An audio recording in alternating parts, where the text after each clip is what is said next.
mereka tuh udah sadar bahwa hutan mangrove tuh penting juga untuk mereka. Jadi di dalam hutan mangrove dibikin spot-spot wisata yang jadi anak-anak muda tuh mau datang ke sana untuk explore. Ada tulisan-tulisan lucu, ada tempat-tempat foto. Ini namanya jalan aja dulu, kalau cocok baru nikah.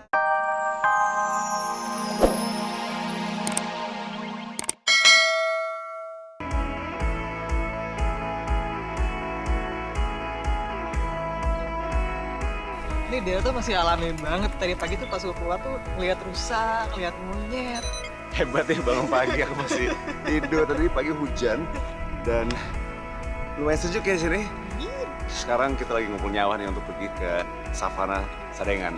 Di situ geopark yang ada beberapa spesies ya yang dilindungi. Pagi itu kita rencananya mau ke Savana Sadengan untuk ngeliat banteng.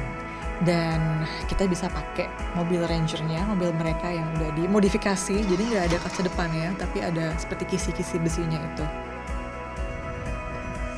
Ini karena hutan kali ya, udaranya masih bagus, masih dingin. Terus kita berangkat lumayan pagi, untung bawa jaket loh. Dingin banget ternyata. Mobil perang buatan rumah. Savana Sadengan itu unik. Itu kayak kita bukan di Indonesia. Itu feel-nya kayak kita lagi di savana, I don't know, Afrika. Dan itu ada banteng yang endemic ke lokasi itu.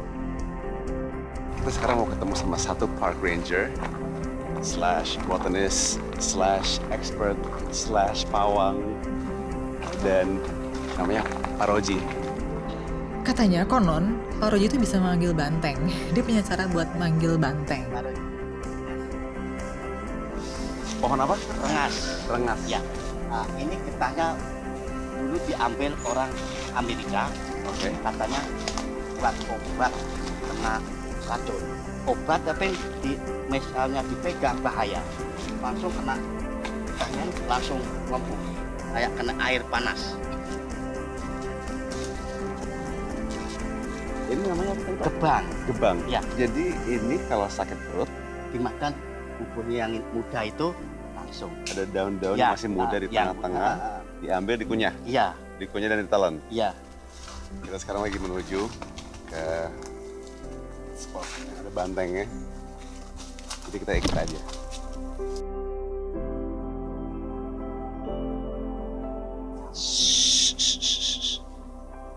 Banteng.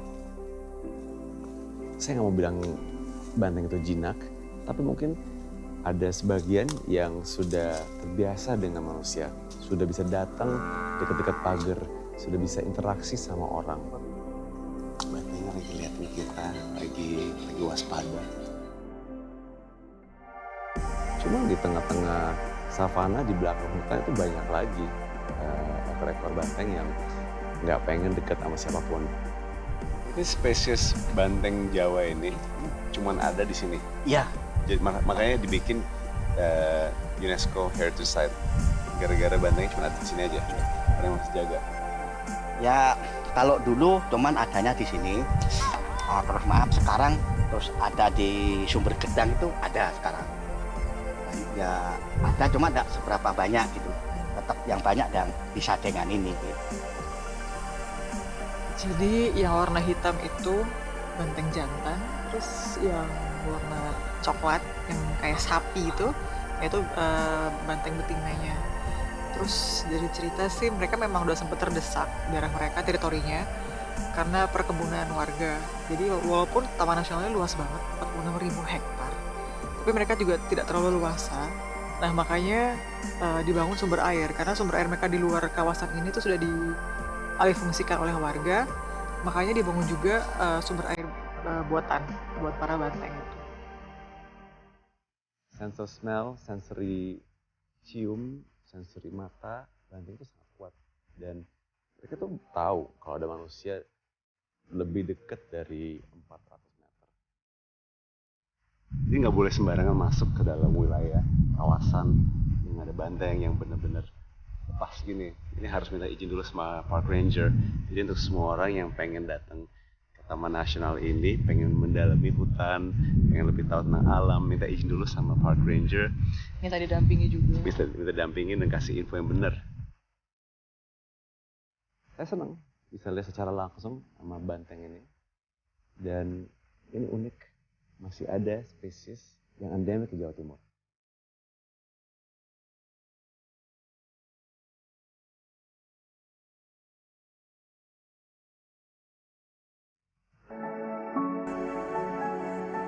Jadi kita sampai di Desa Bengkak yang terletak di tepi laut. Dan gak lama kita nunggu, kita diajak untuk masuk ke hutan mangrove di sana. Kita baru sampai di kawasan hutan mangrove Banyuwangi, di desa Bengkak namanya. Desa Bengkak. Hasan. Desa Ali Hasan. Jadi di Desa Bengkak ini tuh ada inovasi apa aja, Pak? Inovasinya terkait dengan mangrove. Jadi dibuat teh, dibuat kopi. Dan itu diunggulkan oleh masyarakat Bengkak. Jadi tujuan pertama untuk meningkatkan taraf perekonomian masyarakat sekitar. Kemudian yang kedua untuk menjaga keberlangsungan alam yang ada. Dan ini dikelola oleh kelompok masyarakat sini. Ada legalitas dari pemerintah. Di dalamnya juga ada BUMDes dari masyarakat Desa Bengkak. Aku senang banget hari ini bisa kenal sama Bapak, bisa lebih tahu cara mereka ngolah mangrove, jaga lingkungan, dan itu semua manfaat buat masyarakat di sini. So at Indonesia Authentic Places, kita selalu Explore dan jaga Indonesia.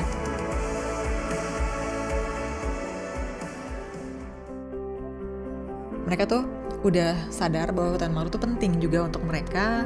Jadi di dalam hutan mangrove dibikin spot-spot wisata yang jadi anak-anak muda tuh mau datang ke sana untuk explore. Ada tulisan-tulisan lucu, ada tempat-tempat foto. Ini namanya jalan aja dulu, kalau cocok baru nikah. Tapi yang asik, berarti orang-orang sini, warga sini emang suka ketawa. Ini buat saya menyenangkan karena unik. Tapi ini juga concern, jangan sampai ini jadi terlalu trendy. Karena pohon mangrove itu penting banget loh untuk atmosfer, untuk bumi kita, untuk menjaga dari global warming dan lain-lain.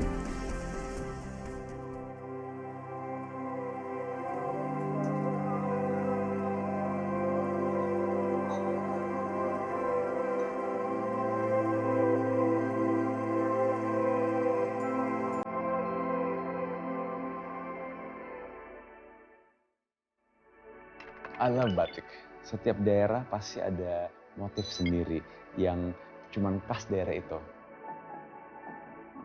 Buat motif-motif bisa cerita sedikit nggak, Bu ya? Untuk kenapa bisa sampai motif-motif ini yang terpilih? Ini gajoling ya? Ada apa lagi yang khas Banyuwangi? Banyak sekali. Banyak ya? Iya. Contohnya yang saya pakai ini. Nah ini, maaf ya. Film sebelah. Ini yang garis-garisan yang seperti geometris ini apa? Ini totogan. Totogan. Iya. Totogan ini maksudnya di sini saling menguatkan, bukan saling melemahkan.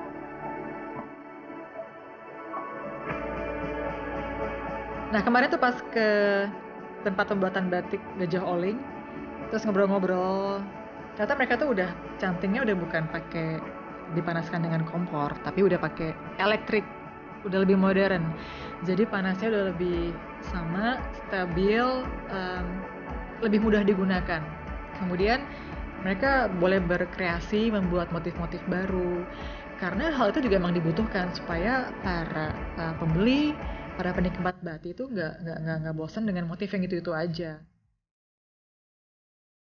Kalau di Indonesia itu kayaknya kan nggak afdol ya kalau misalnya kita tuh nggak lihat kerajinannya, dan salah satu yang paling aku suka itu pasti kainnya.